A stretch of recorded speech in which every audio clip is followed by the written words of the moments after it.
50 years on the rails has broken the back of this GP9 locomotive. She's been rejected, neglected, and written off as scrap. Using cranes, chains, and firepower, a team of experts will tear this 109 metric ton moving machine apart.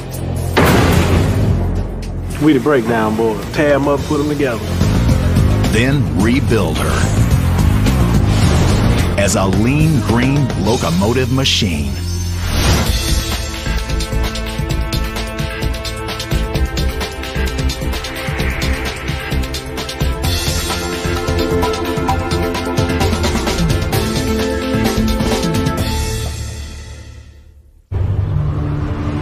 National Railway Equipment Company. There's nothing here that can't be resold, rebuilt, or recycled.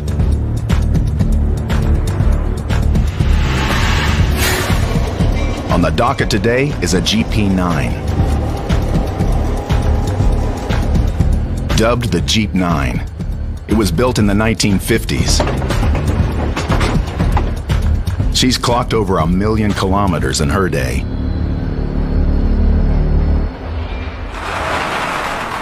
Now she's production supervisor Jim Patton's problem.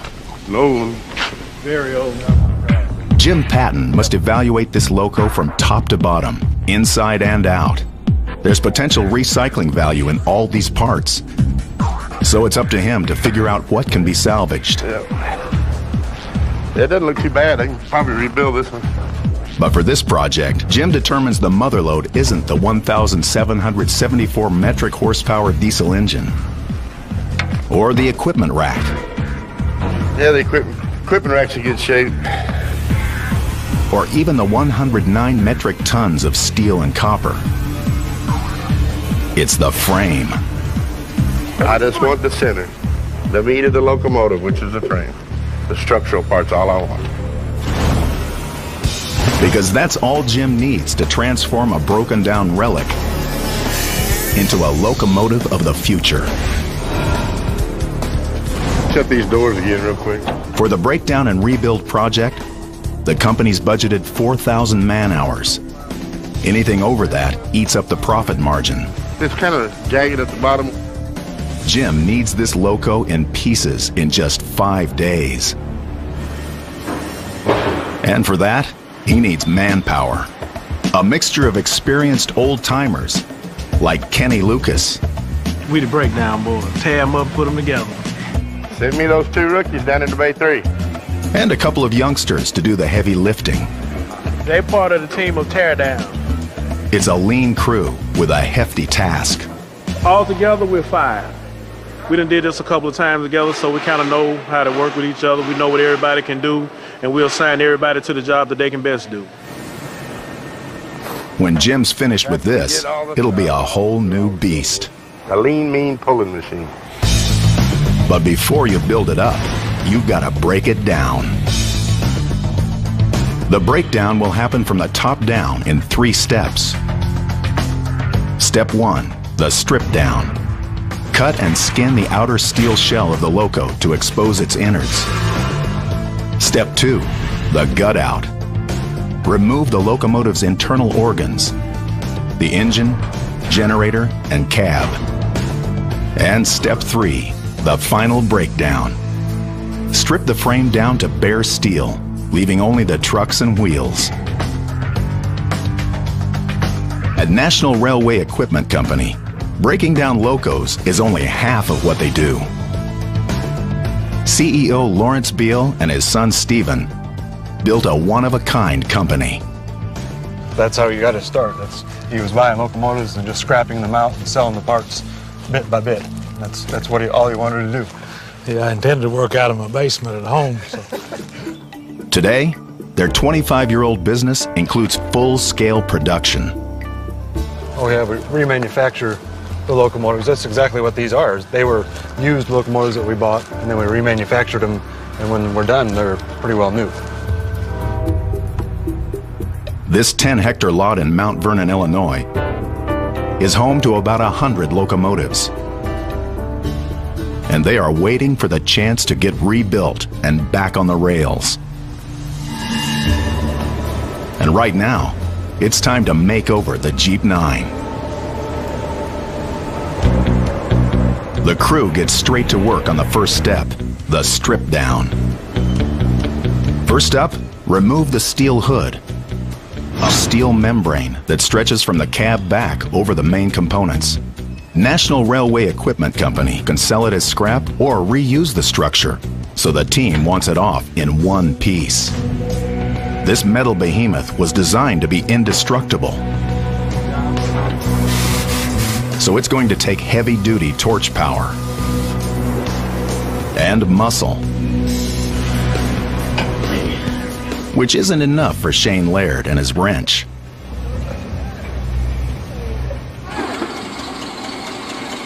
Nope, that ain't working.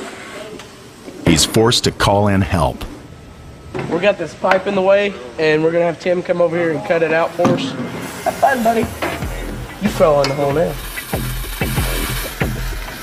The experienced guys get the torches, for good reason. This beast may be metal, but she's far from fireproof. Over the decades, a noxious coating of grease, oil, and debris worked its way deep into her body. A blast of flame in the wrong spot could ignite a fire. The cutters keep torching their way along the base of the frame.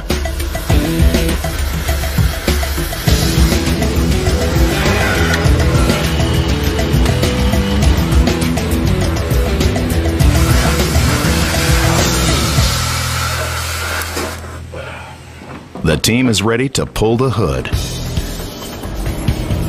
For that, they'll need some lifting power.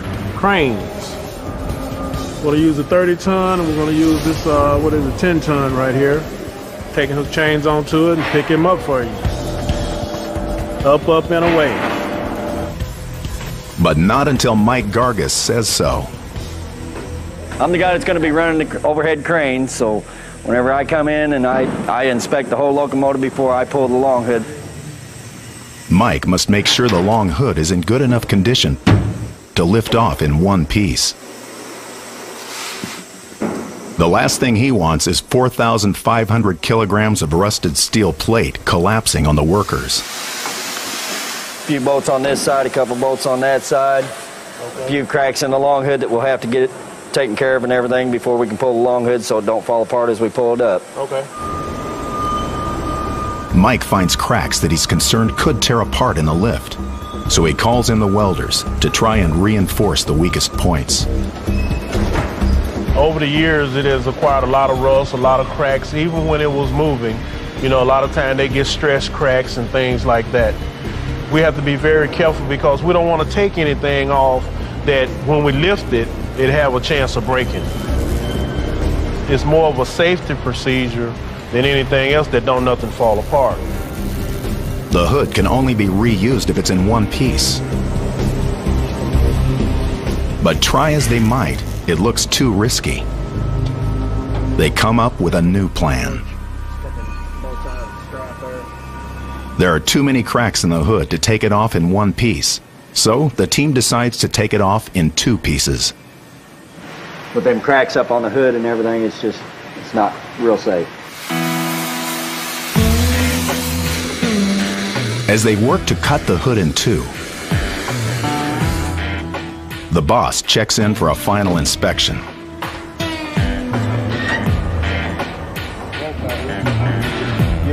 He gives the okay for liftoff of the first piece. Mike begins his trek up to the crane. It's a 5-story hike, so he's up here till the hood's off.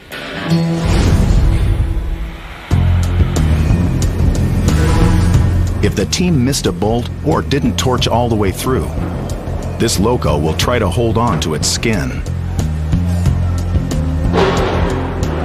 Is everybody out of the way?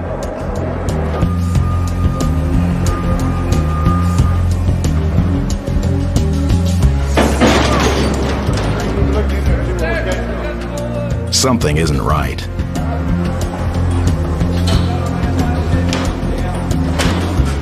long hood is stuck.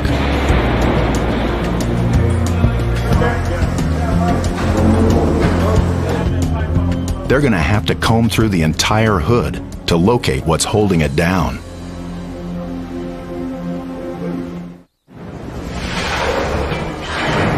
The locomotive breakdown team can't find the cause of the lift holdup. 20 minutes later, they discover it's just one single bolt that's delaying the entire operation. It happens sometimes. Have things stuck, new pieces been added, think you have everything out, it don't. And somebody knucklehead don't take all the bolts out. Then a knucklehead didn't take all the bolts out. Kenny! Yeah. No, it's all right. It's all right? It's all right. Oh, okay. Okay. They try again.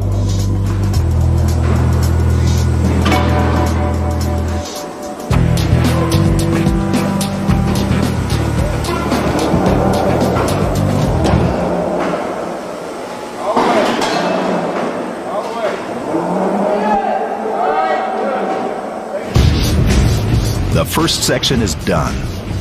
Because they had to cut the hood in two, Jim can't reuse it. But it's still worth about 970 euros in steel scrap. Now, the second piece of the hood.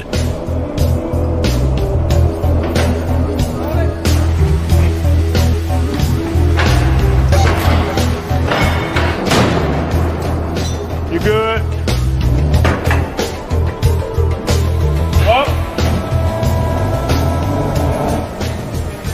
Take her easy. It comes away clean. Stage one of the breakdown is complete.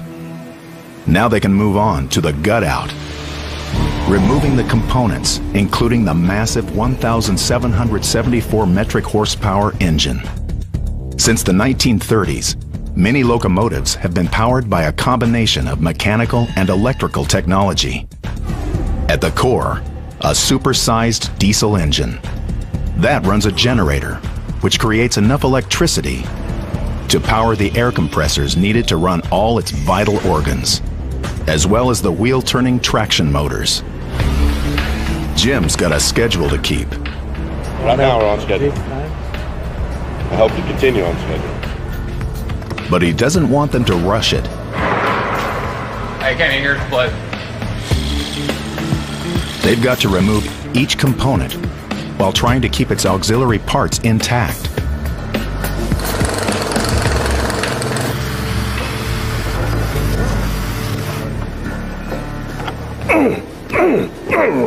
The radiator's a bit of a struggle. Good. Yeah, have the torch.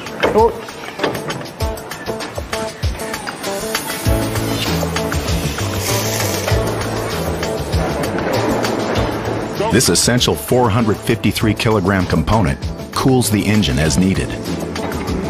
And Jim can resell it for almost 100 euros.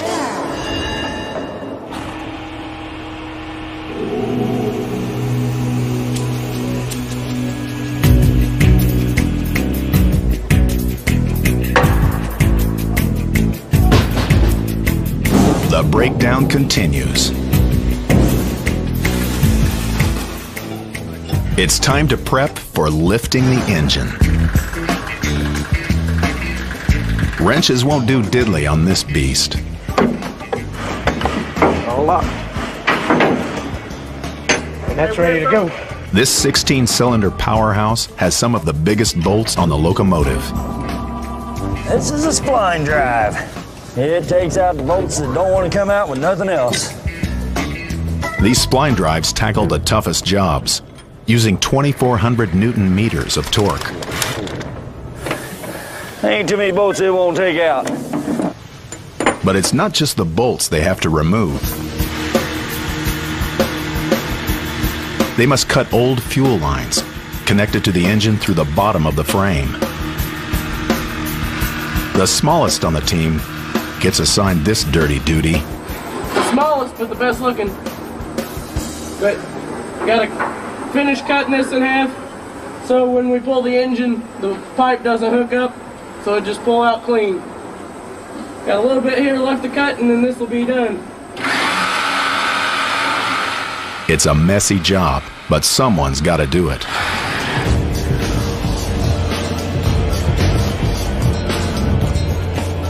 $14,000 kilograms of steel is hoisted into the air as the crane rips this loco's heart out.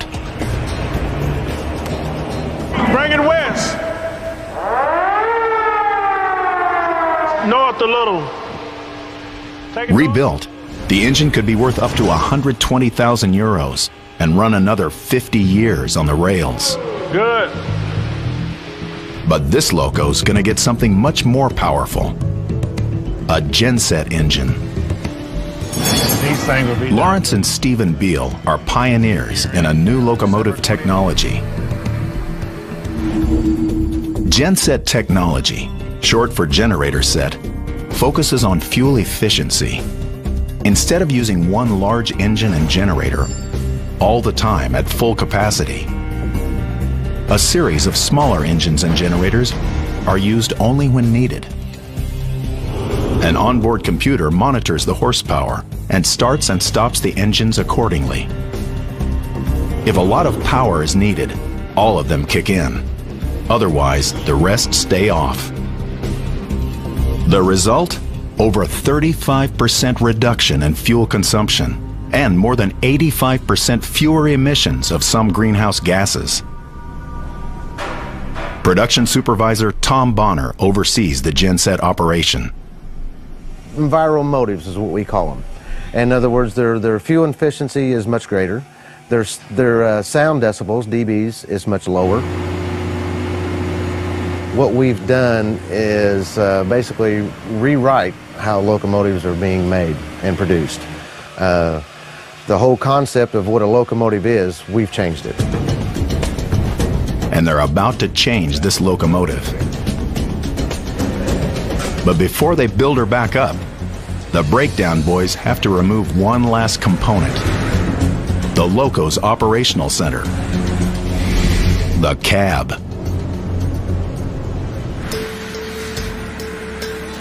The team is down to Kenny and Tim, and they've got a tough task to complete.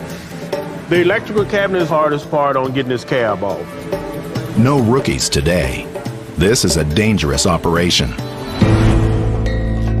This loco cab is comprised of the nose, the driver's console, and an electrical cabinet, which is basically the back wall of the cab, all welded tight together.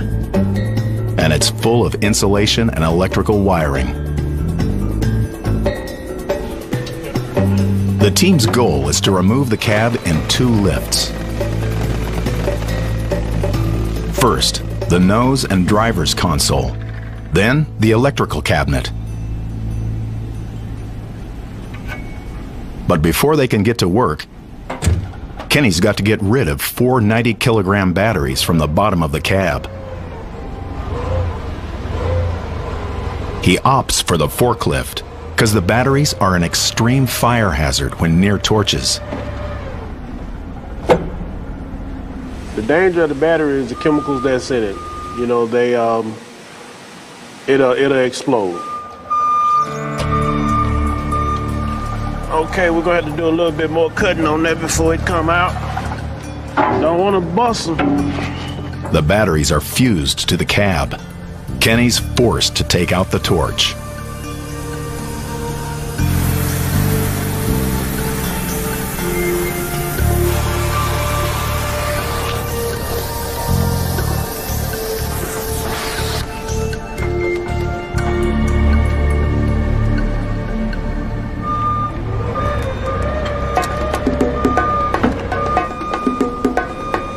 Finally, success.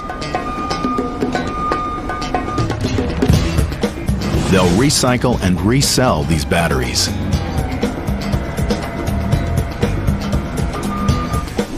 Now, it's time to rock and roll. Let's get her done. Kenny and Tim set about cutting apart the cab.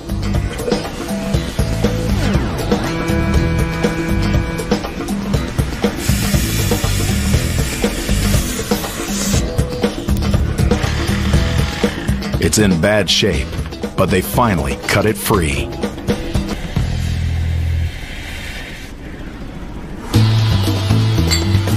They're ready for the first lift. For this, the team hooks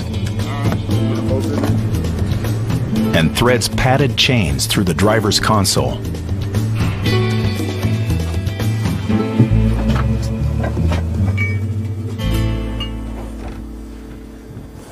We good?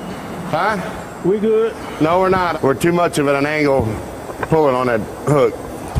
Lift, they rethread the chains to distribute the weight more evenly. All 7,000 kilograms of it.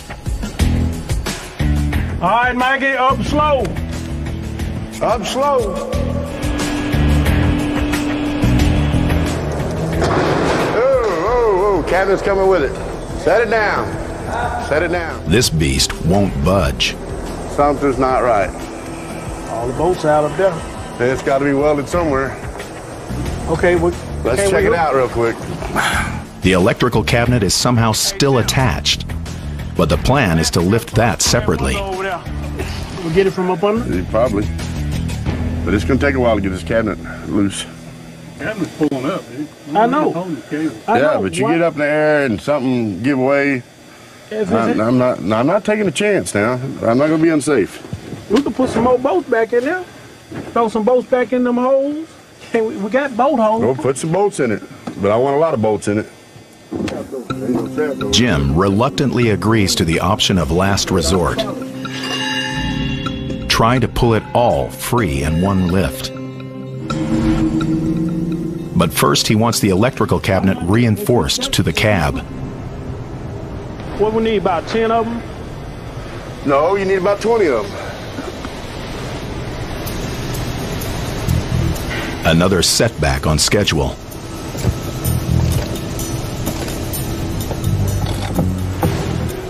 It's going to be a little while before we pull this. Look on my top box and give me that 3/4 socket and that 3/8 drive ratchet. Tim and Kenny screw in 20 bolts by hand. Hopefully, this will secure the electrical cabinet to the driver's console. Okay, Mikey, we ready? Hey, go up. Call it. She ain't going quietly. Kenny? Mike, pick yours up some more. Go ahead. Whoa. But the strategy works. Nose, driver's console, and electrical cabinet break free in one piece.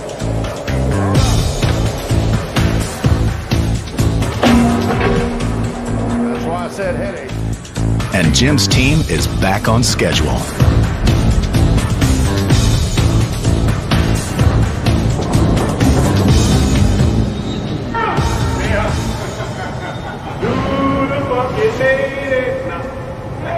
We had a good day today. Now if we can get the rest of this stuff off, get it on cleaned up a little bit, it'll be ready for rebuild. With the gut out complete, it's time for the final step of the breakdown. They have to get the frame flawless. Otherwise, they won't be able to build it up. Because you can't weld on top of rust. It's like going to the dentist, except these guys use torches to rid the plaque. And there's a lot of it. It will take them days of sanding, cutting, and scraping to get it ready for rebuild. It's taken Jim's breakdown team just 5 days to tear this Jeep 9 apart. All that's left is their 17-meter-long base frame.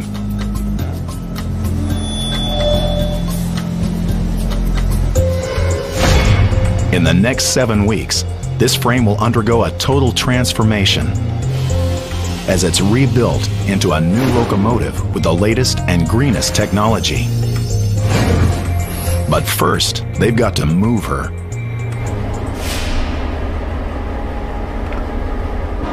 Everything looks good. I'd say let's roll it out of here. When you have a yard full of locos, it's a full-time job getting units from point A to B. That's where Tom Boswell and Hubert Carter come in. Their specialty, switching. Keep on rolling my way. With 100 locos and only 6.5 kilometers of track, these guys have to switch one out to move one forward. This is like the chess game where we have to move them all around in order to get to where we're going. You always got to think ahead. And I got to remember where this is at, or maybe put this one over here and double back and grab these two. And at first it's kind of hard, but once you do it for a while.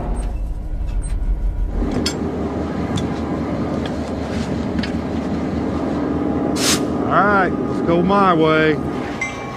Today's game plan, get the stripped frame to the cleanup bay. All right, take it to the blast room. Take it to the blast room. And into the hands of Brad Kelly. He's going to strip this 50-year-old frame down to the bone. When they come in the gate, they're nasty, oily, greasy, rusty pieces of equipment. And by the time we're done with them, it takes a long time, but by the time we're done, they're a beautiful piece of equipment. Look like they're brand new. The cleanup bay is like a car wash on steroids. Here, they coat the frame with degreasing chemicals, then blast it with water at a scorching 82 degrees Celsius. When she's good and soaked, they push her into the sanding room. Here, they buff her clean with tiny rock-like pellets made out of coal slag. It strips away the material and all the rust off of it, makes a nice clean surface for the paint to stick, primer to stick. Ferlin Whittington shoots this out of a blast nozzle at 620 kilopascals. The paint rips right off. This scrub down can be seriously risky. At this force, these tiny particles could literally put a hole in you. It'll blast through your skin a lot quicker than it does that paint. It'll go lucky. I've done it 11 years and I haven't had it happen to me. But I've seen it probably a half a dozen other guys that it's ate them up pretty good. The frame's new and improved skin is now ready for pickup. Once more around the yard, but this time into Building 3. This is where the transformation takes place. The buildup will happen from the bottom up in 3 steps. Step 1, the frame fabrication. Remove the wheels, balance the load, and attach the coupler and end sheet. Step 2, the body buildup. Place all the locomotive's organs on the frame, the electrical cabinet, cab, and gensets. Step 3, the hookup. Connect all the air and electrical lines and give her some wheels and a brand new paint job. Jim has 7 weeks to complete the job in order to stay on budget and schedule. First, they need to lift the frame off the wheel assemblies.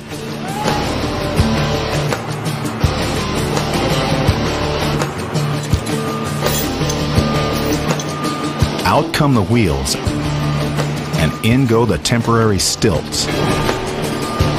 These 7,484 kilogram wheel frames, called trucks, are one of the best examples of recycling.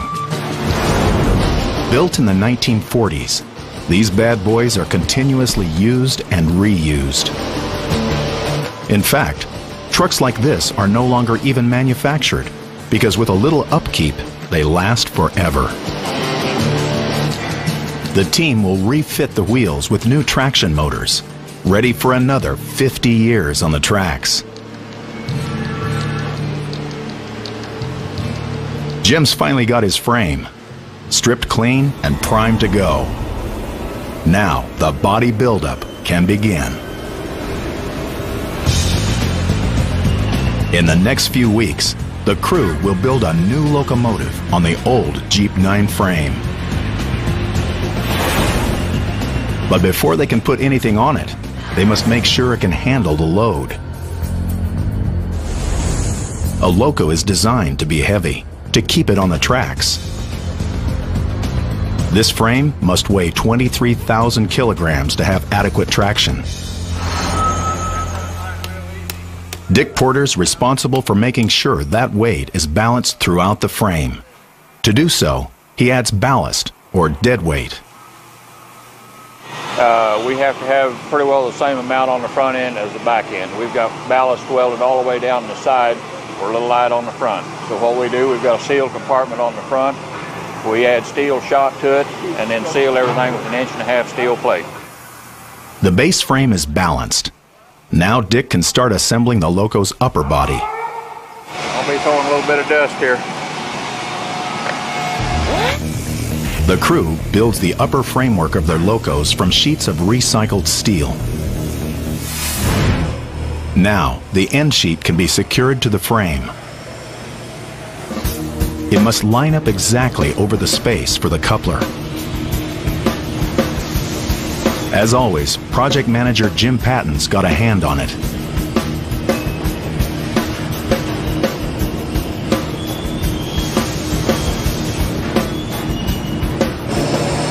This side needs to come up just about a 3/16 of an inch. Putting it on is the easy part. It's the adjusting that really matters. Because every millimeter counts. Especially when it comes to the coupler. Next step, install the couplers. All locomotive and train cars have a coupler on the front and back, so they can interlock. Right. Now go up. If they don't line up exactly, the trains cannot connect. You gotta have your knuckle at a certain height on front and back of locomotives and the train cars, or they won't hook up. You'll have a big problem then. With the frame ready to go, it's time for step 2, the body buildup. Place all the locomotive's new and improved organs on the frame.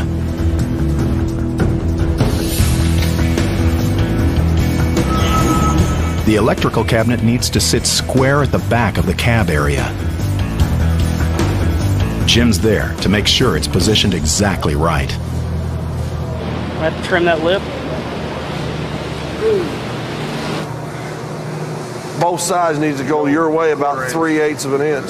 The team must precisely position every component. If the measurements are off by a fraction, the final part won't fit, which means taking it apart and rebuilding it again.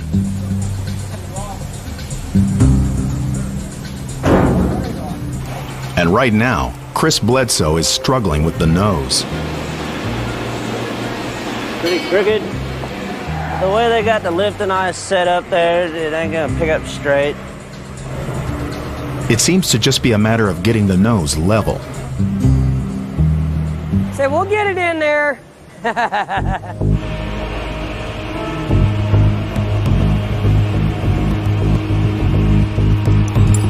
Kevin Villareal's got it covered. We need basically one eye bolt on every corner and 4 different chains so it'll lift straight up and come straight in and level it out. Kevin welds on new lift hooks. Evens up the chains. 1, 2, 3, 4. And Chris tries for another landing.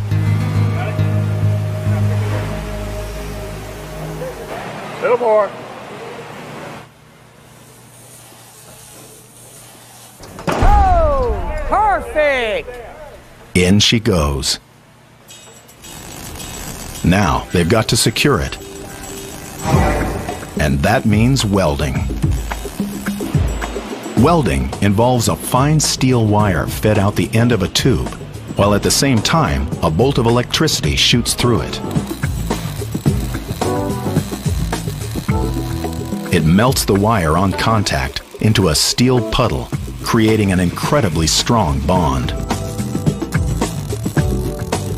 This fuses all the steel together, so it can withstand weight, strain, and weather for another 50 years. No one gets more excited to weld than Mr. Kenny Lucas. This is my girl, Betty. Yeah, this is my baby. She's such a sweetheart. She just performs well, you know what I mean? I mean, really. Betty is my welder.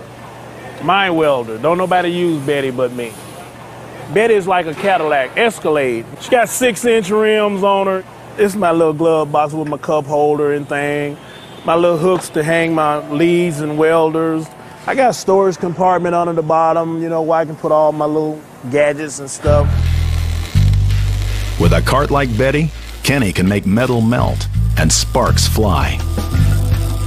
But if the weld is not done properly, it could jeopardize the entire structure and safety of the locomotive. It's an art. It's got to be an art. You got to be good at it. Because structurally, you're taking 2 pieces of metal and making 1 solid piece of metal out of it.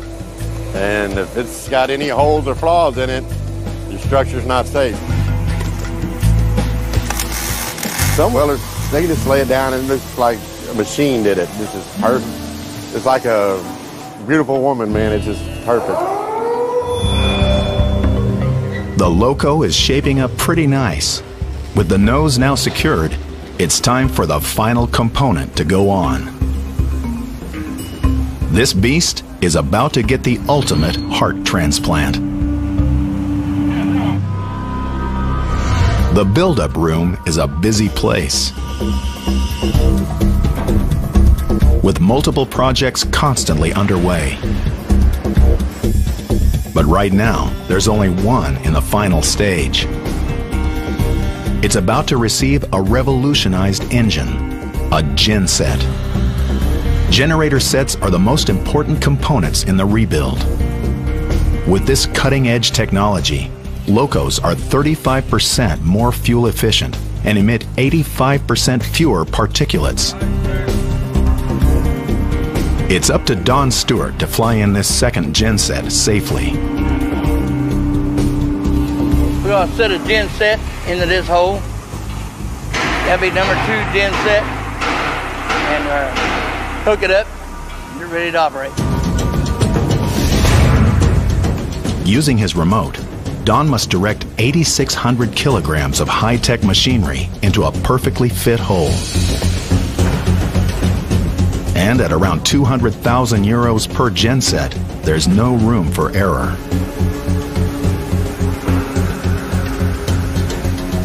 I'm off 5 miles, Stu. I don't know about the rest of them. It must align perfectly, or it won't connect with the other parts.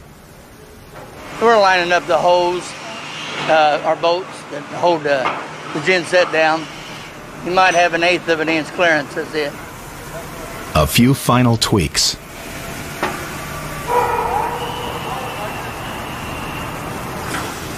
And voila, the team's got the genset in place. With the heart of the loco installed, this moving machine is now at the forefront of green technology. Pretty soon, she'll be ready to roll, but not until she gets her wheels back. That's where the mechanics come in. They maintain the legs of the loco, truck frames, wheels, and motors. They make them as good as new. Each set of wheels stands exactly 143.5 centimeters apart, the standard distance between the rails in the United States. When the truck, wheels, and motors all come together, the newly assembled unit weighs almost 18,000 kilograms. But that's nothing compared to what's about to go on top of it. Time to bring in the Mega Jacks. To lift a loco, you gotta have power. Just a little, off side to side. These 45 metric ton jacks work as a single unit and operate at exactly the same speed to ensure they lift the loco level. we're going to jack up this locomotive. We're going to put trucks underneath it. I think we're good, Stu. Clear for jackup. They crank up the loco and safely slide in the wheels.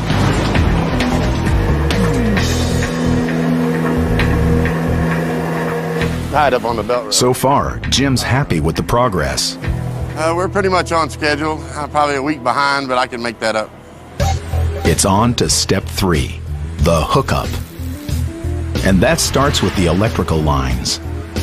This electrical cabinet controls every single aspect of the locomotive. It's basically the brain. Well, everything comes through here, but to blow the horn, it's an electrical control that opens the air valve to blow the horn. It'll take electrician Gene Beretta a week straight to connect each and every wire. And concentration is a must. If he gets the wires crossed, the whole lot won't go. While Gene focuses on the wiring, a second team installs the air system. We're just the airmen. We run all the air lines in the locomotives for the brakes, the sanders, the horns, the windshield wipers, all that's run on air. Air is like the blood of the locomotive. Several parts require it. These air lines are made out of copper. At around €5 per kilogram, it's a pricey material to work with. I'm just marking this and cut it because we need it to fit perfect. Every airline must be cut, bent, and fit exactly to measure. And there you have it. Jim's happy. They're in the final lap of the buildup and on schedule. It's finally time to dress her up with some new paint. Ferlin Whittington and his team of painters place stickers over dried orange paint to stencil on the letters of the loco's name. With the stencils in place, now it's time to paint it black. The team suits up for the assignment. And they've learned some tricks of the trade. Putting Vaseline on my face, the part that's open, eyelashes or whatever, you know what I'm saying, because the paint, painting in here, get paint in your eyes or on your eyelashes, it's hard to get off of your face. And when you get done, you just wipe it off with a towel. You don't have to scrub on your face or nothing like that. I'm ready to rock and roll. Over the next few days, they spray more than 190 liters of liquid through their blast nozzles. These white stickers will be peeled later on to reveal the orange letters underneath. There's nothing like a brand new paint job. 8 weeks ago, she was a rusty, broken down relic. Today, she emerges as a lean, green moving machine. Thanks to Stephen Beal and Company, with her new genset technology, she'll sail the rails for another 50 years. It makes me extremely happy, yeah. I like watching them go from old to new and just watch it fire up for the first time and move under its own power for the first time. It's amazing every time. And the cycle of loco life continues. Work's done for today. But there's plenty more for tomorrow. 'Cause locos are born to ride.